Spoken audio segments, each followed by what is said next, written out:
Welcome back to another episode of After the Horn. I'm Mark Shannon, and once again, I'm joined by my co-host, Marco Corona. What's going on? What's cooking, man? What's cooking? Nothing. I mean, definitely not Canada's gold medal at the Olympics. Like their numbers aren't cooking right now with the gold with any gold medals. Man, you came in hot now, boy. Jeez. It's, yeah, I don't know if do we know, like, is everybody aware that that's an option to win gold medals, or Yeah, I mean, obviously it is. I mean, respectfully? I've looked at so they somebody ran a prediction, Shoreview Sports Analytics. Yeah, They ran a projection on like what they'll win medals for. Like they predicted they'd win 10 gold medals, right. I think. 4, 5, 10 gold medals. They already lost one of those with the snowboard guy. They predicted that he'd win a gold medal, but he didn't win it. All right, So they still have a shot for 9 more that they could possibly win. right. Which I mean, it's not it'll be definite. It'll be double what they made in 2022 in Beijing. But it's Well, been exciting to watch it. I love watching the Olympics. Like I just love watching because you only get to see like obviously they do show it year round, yeah. but the Olympics is what it's at for those athletes, right? Like Let me ask you something before we get into yeah. the other stuff that we want to talk about. What's your take on? And I have to be careful here because I want to piss people off, and then they don't want to come back to us. We love you guys, so please follow us. What's your take on certain competitions that rely on judges? I know exactly where you're going with this and what you're talking about.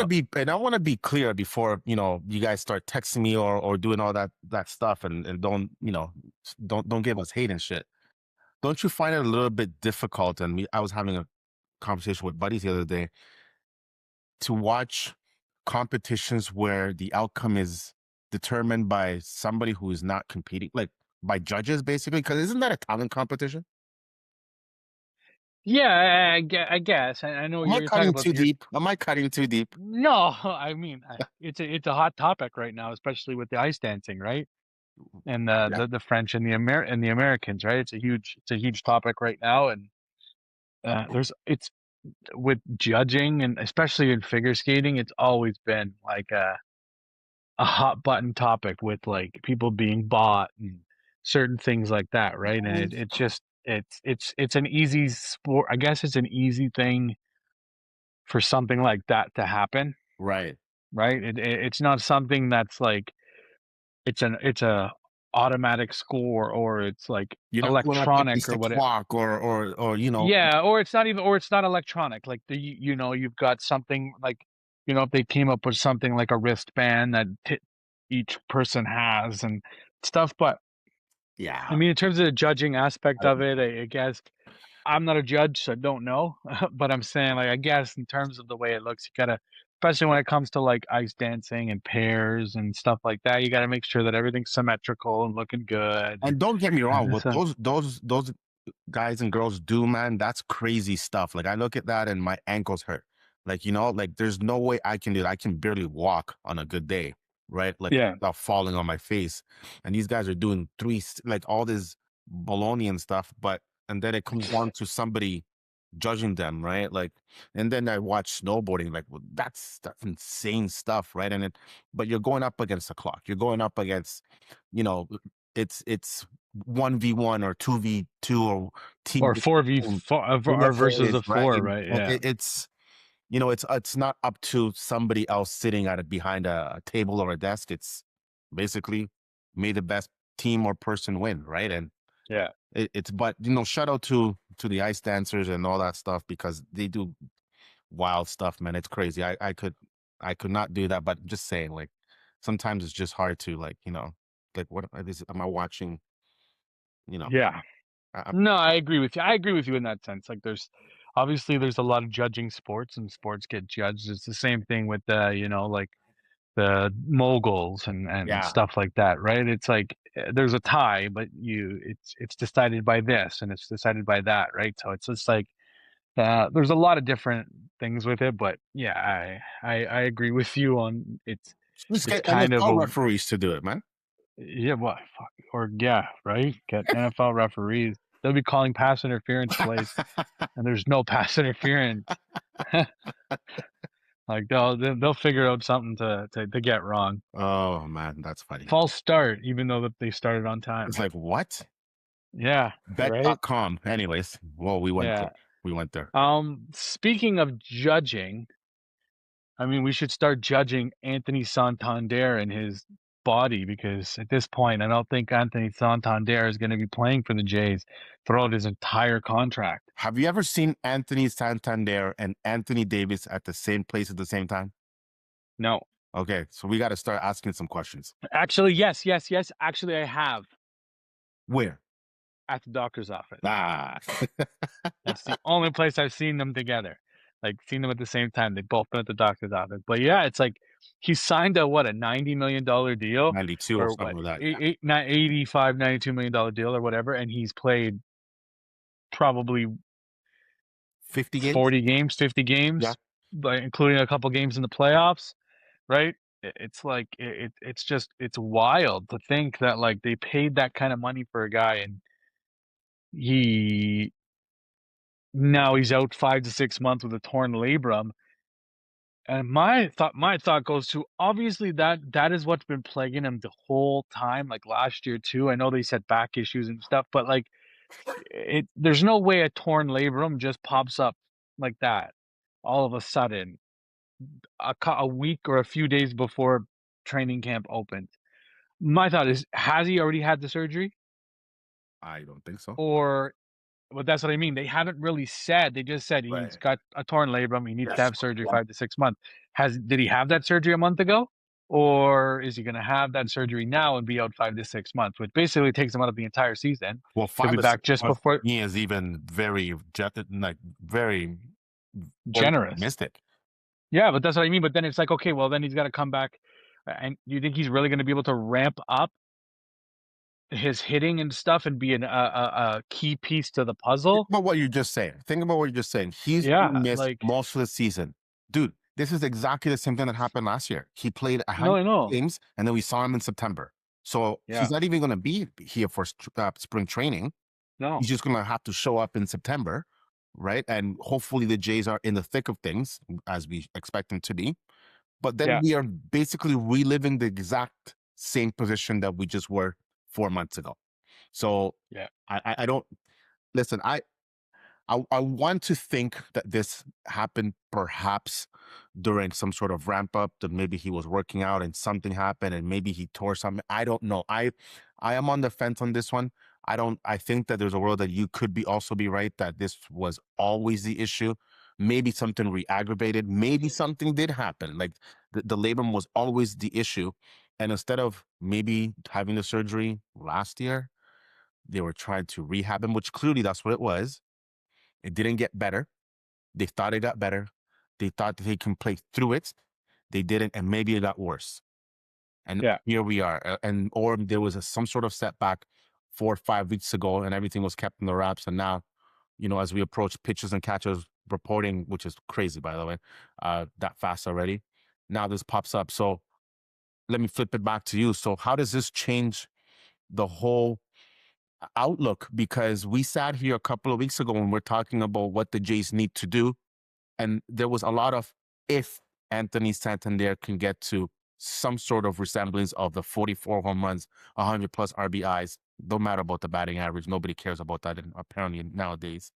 Then this team can go places considering that we don't have Bo Bichette anymore, right? Now you remove Bo, which is a reality. Now you remove Anthony Santander, that you're not going to get even 80% of what we hoped we would get prior to him signing. Where do we go from here? Is this team still on the right track, or is it basically now the old next man up? yeah. And I think obviously the latter is thing. It's next man up at the end of the day. And I mean, if we're looking at it in the grand scheme of things, yes, Bo Bichette was there for most of the year last year until the end of the year. Santander didn't really give them anything. Right. Didn't Okay. right? Yeah. So like you're losing his bat, but I mean he wasn't there last year anyway. Right. But you would Like have he just gained his bat, and that's you would have right. gained his bat, right? But you would have gained his bat. You would have had that stuff there. So obviously, I mean, if the Jays in a perfect world, Santander's hurt like he is, Bichette's not here. They didn't land Tucker, obviously. In a perfect world, if you're looking at it from the Jays side of things, Barger now goes out into right field. Barshall's your left fielder or your center fielder. You're gonna have a platoon of Lucas, Davis Schneider, Yeah. Miles Straw out in left field. Whatever he Obviously, pitches. not ideal in the grand scheme of things. Yep. But then you're hoping that Okamoto is going to become not a Bichette, but hit for average, hit 20 plus home runs, 50, 60 plus RBIs, be that bat that you're missing, right? But again, you're going to need Barger to play the way he played last year. You're And going to then need Varsho. and then some, because now everybody knows Yeah, here, right? yeah, Last year it was a nice surprise. Nice year. Last year he got sort of like the kid on the block that's just out there freelancing and making mistakes and hitting bombs. And now everybody's going to be ready for him, right? yeah, Different. And the yeah, pressure now is exactly. different, right? Yeah, and then that's what I mean. So you got Barger that you're gonna need that you're gonna need to step up. Lucas is gonna need to step up like he did in the playoffs there, early on in the playoffs. Bernie Clement. Uh, right? Ernie And I Clement's know gonna you're have not to be the talking about same. the Yeah, position like, part. I'm and talking about the guys we're behind not him. asking them to be. I'm not asking Ernie Clement to be the guy he was in the playoffs because there's no realistic Not thought over process out there. We're 162 games. No way. over 162 games where Ernie Clement is going to be that Ernie Clement, right? You need Vladdy to have a better year, better Mm, season than he did last year, right? come Yes, on. you want him to have the playoffs he had, but somewhere in between, 30 something home runs, 100 RBIs. You're looking for that from Vladdy. Kirk's hitting. If everybody's pitching in the way they pitched in last year, the loss of Bichette with the bringing in of Okamoto, if he could somehow replicate what Bichette did somewhat, you lost Santander. Like I said, he wasn't there for basically the entire year last year until like a week before the playoffs started, right? So, and then he didn't really provide anything in the playoffs anyway. So you're talking about a guy that wasn't really there for the stretch run, really wasn't a part of the team in the grand scheme of things. So yes, you're removing his bat. You were looking for an upgrade in terms of what they they have, but at the end of the day, you weren't guaranteed that he was not going to come out and play like he did the beginning of September last year, or so the beginning of the year last year, right? He could have came out and been poo poo again or doo doo again and not done anything, right? And then it's like, okay, well, we spent $95 million. I mean, he's hurt. And now, again, like I said, Barger's going to have to step up. Okamoto's going to have to step up in terms of the hitting. Clement's going to have to be a little bit better with the hitting. Andres Jimenez is going to have to be better with hitting. Kirk's going to have to be consistent. Yeah. Springer, you can't expect him to be the same player he was Uh, last year either, that was, right? yeah, yeah. Right? You can't You expect could him to argue be he that. was their MVP for the regular season. Oh, Long term, without a question, he was right? the MVP And I last don't year. think at his age and in the back nine of his career now, we can expect the same thing. It's a lot to ask, right? So you're right. I think a balanced attack, and I think that's what we should get at. Like, this team was not launching bombs all over the place last year. They were a team that played to contact, No. right? And I think that Yeah. if you keep the same philosophy, hopefully with health, right? And Okamoto, I think, is a real wild card in this. Barger is one thing, but he was already here. Okamoto has to adapt to an entire different league, right? I think Barger will be okay, and I don't expect him to go out there and hit 35, 100, or whatever. But whatever he can give you, he can give you, and he's got a lot of raw talent. And I think that a full year now is going to do him good. But to your point again, back to Okamoto, I think he's the real wild card because you and I both know, and everybody who watches ball, that somebody who comes Yeah. over from another league, especially from overseas, it takes a little bit longer to adapt. Not everybody can be Otani. Yeah. And even Otani had his ups and downs. People forget that. I mean, Otani is a beast on his own right now, but there's not unicorns out there that come every so often like that. So he's the anomaly. He's not the norm. So Okamoto's gonna have to have if he can get off to a good start, and I think that's key. Get off to a good start so he can get his confidence, his his, get going early, I think that will be okay. But I mean, listen, this contract with Santander, and I hate to do that because it's not my money and I don't give a shit. Like I'm gonna go to the ball game and that's it. I'm not paying Santander, but boy, they took a swing at this guy, no pun intended, and it has not gone right. Yeah, it's been a huge miss.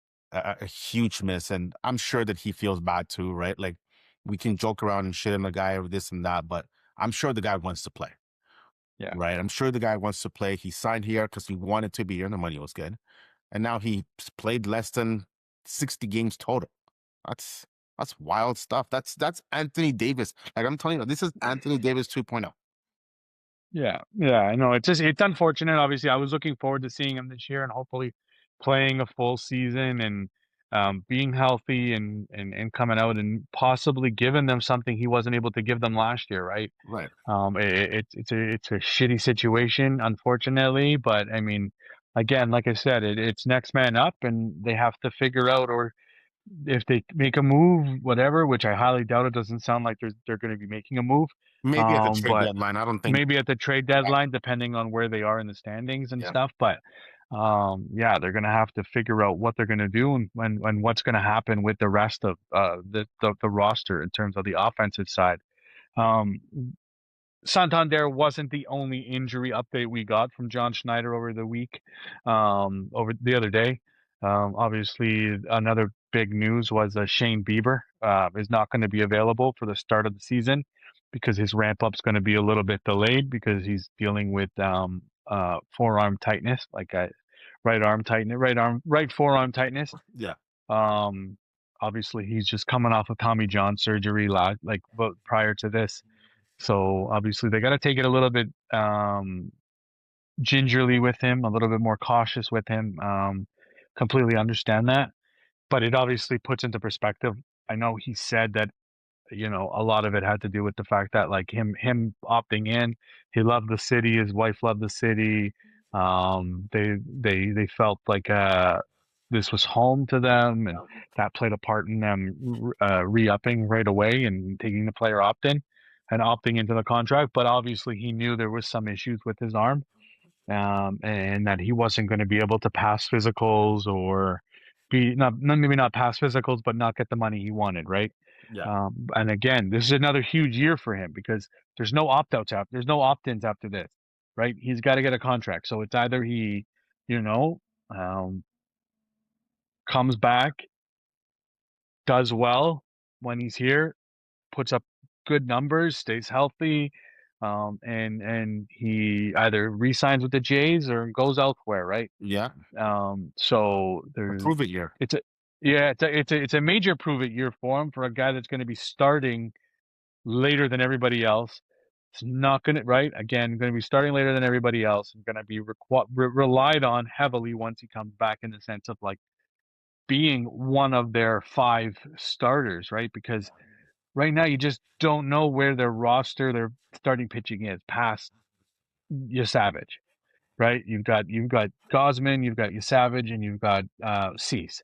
Those three for 100% sure. Which You is a now good know thing, by the way. It's very exactly, and you now know Cody Ponce is going to be a starter, and obviously Mister I apologize, Jose Barrios is obviously going to be the fifth starter as well, right?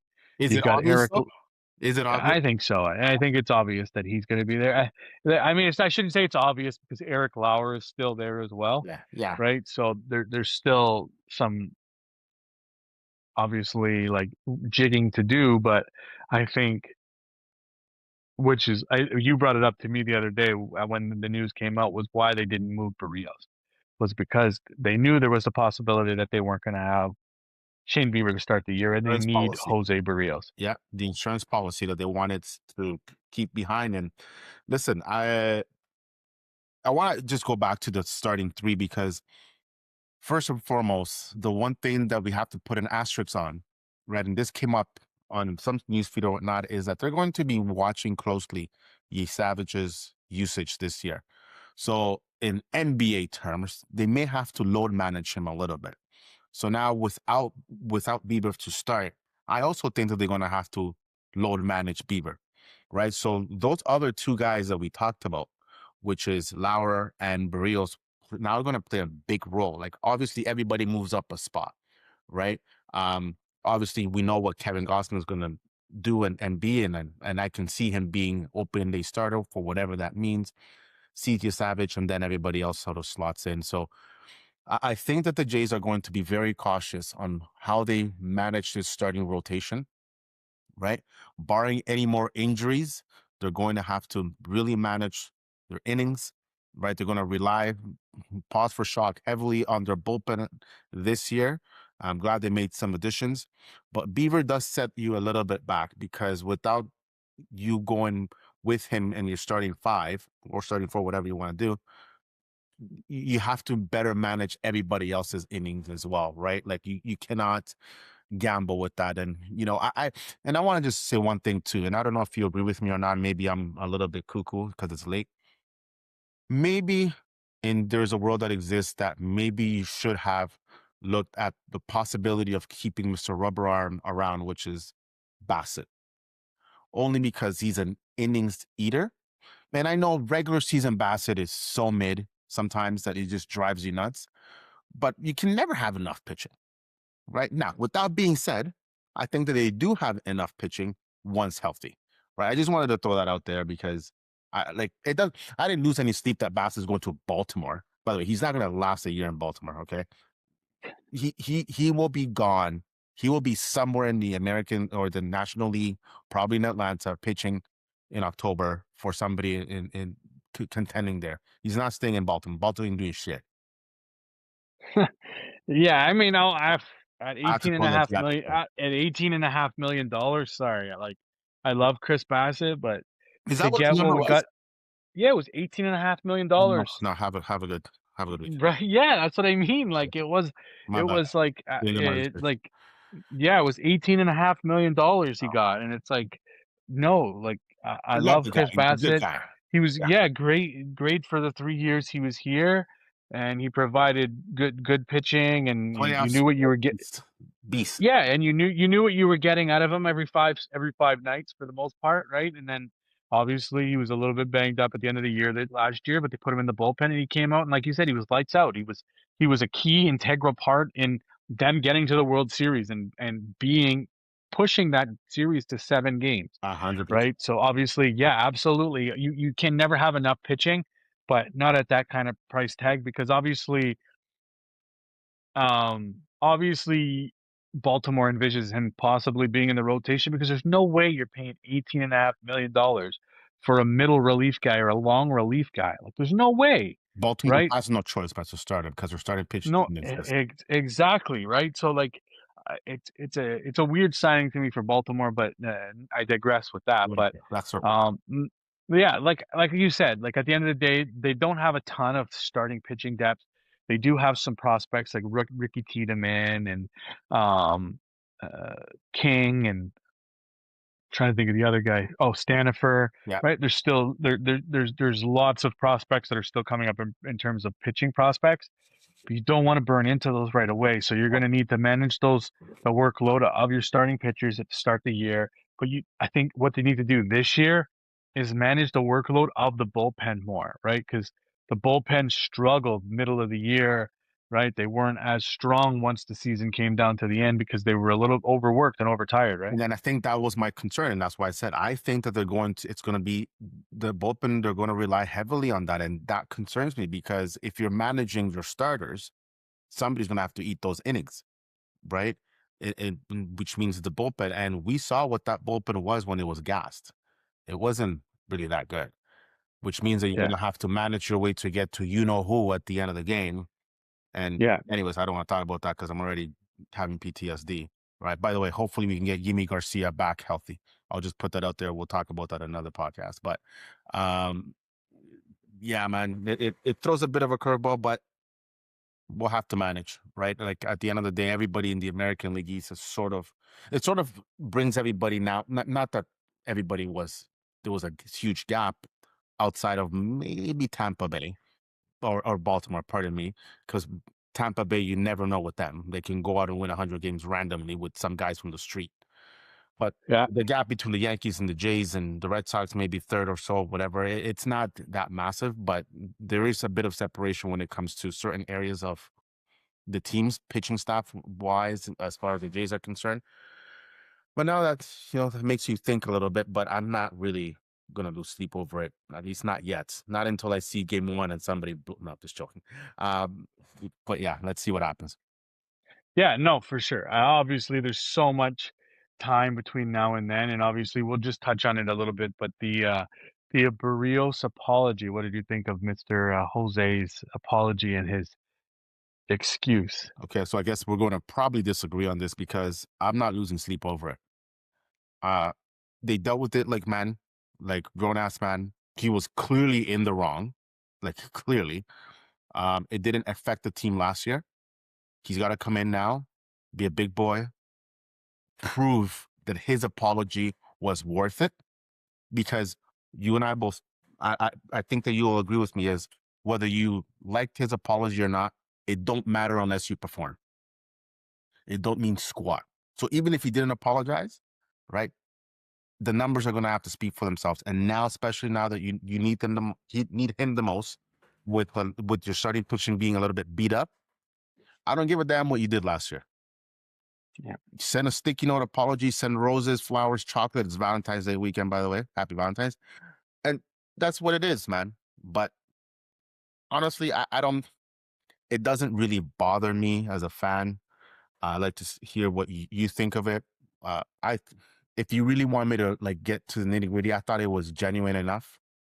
It was good enough, and if it's good enough for the Jays, then what the hell do I care?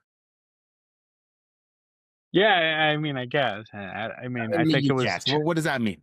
I think it's childish for him to go home to back home because he wasn't selected to be part of the roster. I mean, he was absolute dog shit down the stretch. Like, he was horrible last year. He was. He was Yes, not a good pitcher for most of the year last year, and no, he didn't deserve the right to pitch when it came. They put correct. him in the bullpen. It didn't work, right? So they had to make a decision, and unfortunately, he was the odd man out when they traded for Shane Bieber. It was just always going to be that way for him to sulk and cry and go home and and say that, and then to come back and say he was rehabbing at home. No, you left because you were upset, you were sad because you weren't playing, and you have every right to be upset about it. You had every right to be sad about it. You're a professional athlete who has been doing this for a long time, but you're also a grown adult, right? And do I obviously I think he owns the mistake and be like, yeah, like I screwed up. I shouldn't have done it. Should have stayed here. Should have stayed with them during the World Series run. Blah blah blah. Because he took away a little bit of the shine from that roster, right? And what they accomplished, and it became a little bit about him in that sense, like him leaving, and it wasn't about them and what they actually did to get to the World Series. But do I accept his apology? Yeah, I mean, obviously, and I mean, he needs to, like you said, come out, pitch like he has in the previous years or close to it, and help this team get back to a World Series. That's the only way he redeems himself with Toronto fans and the team in general, in my opinion. Listen, if the team is fine with it, I think it's water under the bridge. And but I do agree. Yes, and don't get me wrong.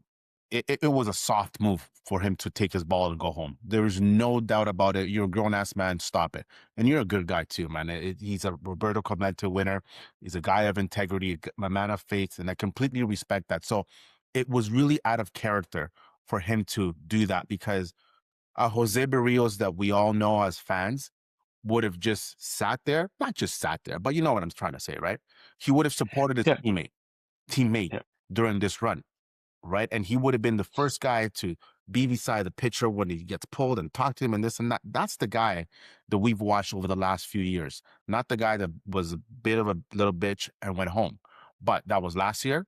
We clearly Yeah. didn't miss him during that run because not once between game one and game seven, whether it was the first round or whatever the case is, Seattle, LA, whatever, did we both sit here and say, I wish we had Jose Barrios, Nope. right? Respectfully, he was not a factor. Well, I mean, I did say I did say I hope we don't have Barrios. That's what I was He's so actually thinking. bitter. Like, let it go. I'm not. I'm just saying because I was like, I hope we don't have Barrios. Like when they put Max Scherzer back in the Right. roster, I was kind of Yeah. like, ugh. Chris Bassett, it was the same thing where I was like, Yeah. yeah, I don't know, but obviously both of them came out and And worked out. They were worked poised. wonders They and did their helped, job. right? Right. Exactly, Yeah. right? So, there's no guarantee that, Barrios would have been able to do the same thing, but obviously had the injury and whatever the case was, but But this is obviously, a like I prove it said, year hope. two for him. This is a prove Yeah, year two. Like, not just yeah, because of the injury or whatever the case is, the apology. At the end of the day, this pitching staff, when healthy, like you said, he is the odd man out. yeah, Like, the only way to play yourself back into the rotation outside of injury is to really go out there and kill it, up your mhm, value. And if you're the odd man out, then you sell high and then you get traded somewhere and then you start again. Right. But yeah, until you actually perform, you don't become a valuable piece on this team. Period. End of story. yeah, Right? So you can't come back and be a yo-yo like he was last year, whether it was either 6 innings of just brilliance or 4 innings of dog shit. And because that's what he was last year. Right. mhm. Echoing, No, yeah, I agree. that was really bad. And by the way, I have Yeah. my fantasy team, so I need him to do something so I can at least trade. But Yikes. I took a gamble last year. Let's not talk about it. Yeah. But I mean, before we end off the podcast, we'll kind of switch gears here a little bit. There's no NHL hockey. The NBA is going into the All-Star break, and I can't wait for the All-Star game. Wow. I don't think you could hear the sarcasm, right? Is that still going on? Is that a thing? Because I'd Yeah, rather I just think watch the so. Utah Yeah. Jazz in the fourth quarter. That's more entertaining. Wow. I mean, Well, let's not talk. what do you mean the Utah Jazz? You mean the like their minor league team, Your bench that actually tries harder than the All Stars. right? I know, right? They won, See right? what I did So. there? Yeah. Anyways, Right? But we'll switch gears into a non-basketball topic. We'll talk about a little bit about Team Canada, the hockey team. They ended up playing the Czechia today in their first game, and it was a resounding 5-0 or 5-0 win for Canada. Obviously, at the end of the day, the end goal is gold or bust for this team. yeah. And watching this team, at least to the first, obviously first game, there's still a bunch more games to go. They look like they're a more offensive team than they were back in 2016. Obviously, 2016 was a defensive juggernaut of a team. They only allowed 3 goals in. They had Carey Price in net. They don't have Carey Price in net, but Jordan Binnington, when he plays for Team Canada, seems to be Carey Price in his, Prime. prime, Yeah. right? It's the Oakville version of Carey Price. Right. It's like the Harlem Globetrotters that are out there. You've got McCabe, you've got McCarr, you've got Crosby, McKinnon, you've got Ellen, McDavid, Macklin Celebrini, you've got Tom Wilson, you've Mark got Stone Cold Steve Austin. Like, Mark Stone, Mitch Marner. You've got there's so much talent on the offensive side, and like even on the defensive side, you got McCarr and Devon Taves and Shea Theodore and Sanheim and Morrissey, who got hurt, so we'll see if Parayko and Morrissey. Like there's just yeah. so much talent on this roster, and then watching that power play go to work was a thing of beauty. Where like Watching like it cost, right? Right? Like Pierre LeBrun tweeted it out where he said it's the four Beatles and Sam Reinhart, right? It's a pretty crazy thing. And I mean, John Cooper, what he put on the ice today with like his lineups and who he was throwing into the line and with whether he threw Bo Horvat into there and he had Sam Bennett in there into the line and like all four lines were working well, Yeah. right? It's yeah. Obviously, yeah, the score was 5-0, but it wasn't a dominant win in the sense of like Czechia still had their chances. Binnington made a lot of big saves, a lot of good saves, calmed the play down. He was great with playing the puck, like great playing the puck today. So, obviously, like, what is your thoughts on Team Canada so far through one game? I think the first period was sort of a feel out period, right? And I think McDavid said it best. They were trying to get their feet under them. It was a bit chaotic, Yeah, right? Everybody's trying to settle in, And I think that it's always the case in the first game of any tournament style, any qualifying and any group stage sort of format where you just want to just settle in, survive the first 10 minutes, survive the first period, and then go to work. What I think really describes today's game, it was a business like game, right? There was no panic at any given time. It took him a little to settle in, but even at that time, they look all cool, calm, and collective. They're a well-oiled machine, right? Like, I Yeah. mean, it's funny that one of the best players of our generation, Sidney Crosby, was your third line center. But I digress. I don't think there's any lines that with this team. Everybody's just No, they're just it's just machines. playing. And I thought it was a very, and I kept hearing the word clinical. I like better business. It was like, we're here to do a job. We're going to do it well. We're going to go home, rest, and come back tomorrow and do exactly the same thing with just a different starting goalie. Right. And that's the way they approached it. And I thought it was a well balanced game. Right. Chechnya, listen, I know the score set 5-0, and I think that you said they didn't dominate. Church was no pushover. No. This is a really good team, right? Yeah. What you wanted to do is get off to a good start against a good team. Yeah. And I think this was a blessing in disguise instead of starting against France or something like that, where maybe you completely blow the doors off for them, and it's like, okay, what did we learn? Nothing, right? I guess a team that's really defensive minded, the goalie, the Anaheim goalie, right? Really stood on he Yeah. Lucas did what Style. he really played well. I know the score said 5-0, but that's a really good team that they beat out there. But this team is just, I think they're just getting started. I really do. 97 had a quiet 3 assists today. I don't know what that even means. A Quiet. Like quiet 3 assists, right? Jesus. Like My he God, was this all over the man's. he was all over the ice. I Like know that's it's like every he time he picks clearly. up the puck, he's like shot out of a cannon. That guy, I don't know how he does it. Honestly, he is something else It's to watch. crazy. Like Like he is absolutely like it's like Magic Johnson or like other Pete is he just does things that you just like, how did he get from one end to the other so fast? Like no, I know it's he's absolutely wild to see him. unreal. And then you Boy you Mitch add played you well. Your boy Mitch played well. give him credit, man. He played outstanding, especially that pass that he made to Mark Stone was a thing of beauty with the backhand The saucer Bobby Orr pass and dive too, like the in midair. yeah. Yeah, I know. No, he's at the end of the day, I've always liked Mitch. I've said that. Like I've always liked Mitch in terms of a player. Like he's a star player, he's an elite level You player. sure is that what I you just said? You sure? I never liked his attitude and the way he went about things in Toronto and how he thought he was because he was a Toronto kid that nobody should be picking on him and nobody should be saying anything to him or saying anything about him because he's a Toronto kid and he thing. But I did notice one thing. What'd you notice? I did notice one thing. When he took off his helmet, he was sweating under that helmet. You know what that means? He was That means he was actually trying. he was working hard. He was working hard, right? Instead of yelling at people on the bench while You taking his could helmet not off, wait spraying to water. take that shot, could you? No, You could I know. not. I'm only kidding, but no, I mean, at the end of the day, he plays for Team Canada right now, and I want to see Team Canada win.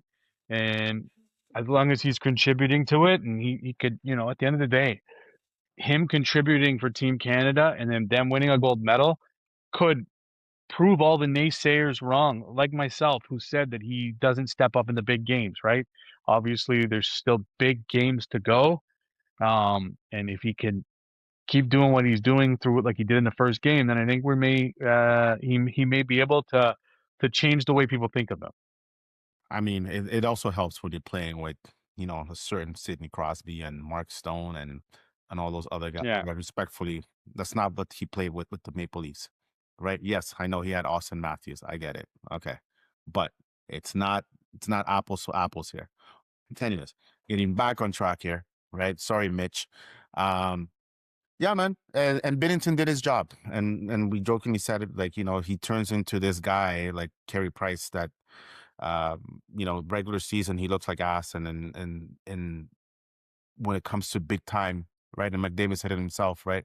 He's a goalie that steps up in the big games. He's a big game yeah, goalie, and he did his job. 26, 28 saves. Some of them were like really tough saves as well Yeah. to keep this game in the balance, right? So yeah, we'll see tomorrow against the Swiss, right? Yeah. I like their chances. Honestly, I think that this team is locked in. You can tell. There's no fooling around here. We're not here to finish second. They're not interested in anything else. We're here for a business trip. We're gonna get the gold and go home, and that's it. Yeah. No, I agree. I believe that's what's going to happen. I mean, Switzerland's a good defensive team, but I think Team Canada will be able to break them down with the relentless forecheck that they have and throwing the body like McDavid threw the body Woo! today and Didn't stuff he? like I that. thought So I it, think it's going. Yeah, I know, right? wow. I think it's going to be a different. I think this is going to be a good tournament for them. Yeah, absolutely. I'm excited. Can't wait. Can't wait to talk about this more. Yeah, exactly. So we'll end the podcast here. So thanks for listening to another episode of After the Horn. Once again, I'm Mark Shannon, and that's my co-host Marco Corona. Go Canada. Peace out. Go Canada.